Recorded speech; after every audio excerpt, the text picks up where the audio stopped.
Well, it's Saturday morning, and you know what that means. We have Naoma here from AskNaoma.com, and we're talking all about logging out of your personal accounts on public computers. Most people nowadays have their own tablet, their own smartphone, their own laptops, but every once in a while you have to log in and use somebody else's computer, for example, at work. You might log out, but it will be obvious to most people, but don't forget to log out when you're using public computers or work computer, or if you have to borrow someone's computer. When you log in, you have what's called cookies, and cookies are files that kind of track your history.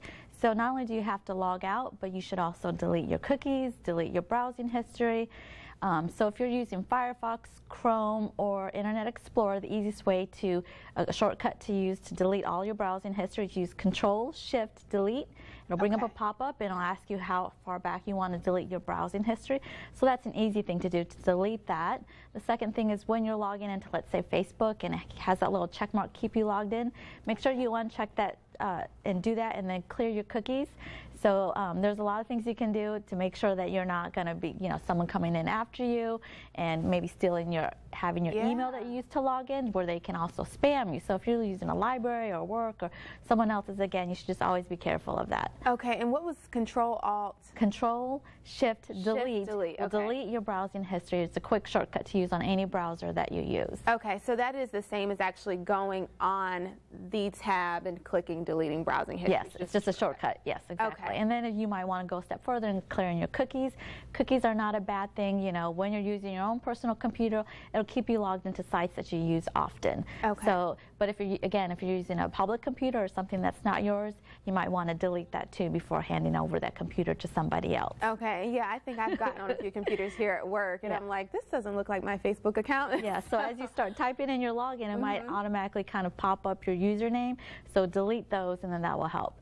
Okay. Another option you can use is what's called incognito mode, where everything is private, and you can again use that on all your browser settings, whichever browser that you use. You just have to go in a little step further to activate that.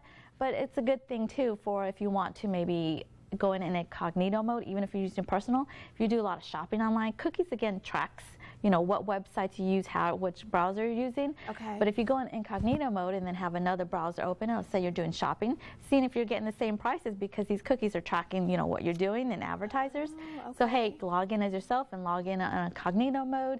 Kind of check that also, as well as when you're on a public computer, it'll automatically log you out. Okay, I didn't know that. So that's some good advice. And I definitely want to mention that we want to get more topics going as far as whether it's electronics or anything, social media. So just make sure you either go to Naoma's Facebook page, you can also tweet her, or even on Instagram, so we can get some more topics going on this Saturday morning. We'll be right back with more news and weather after this.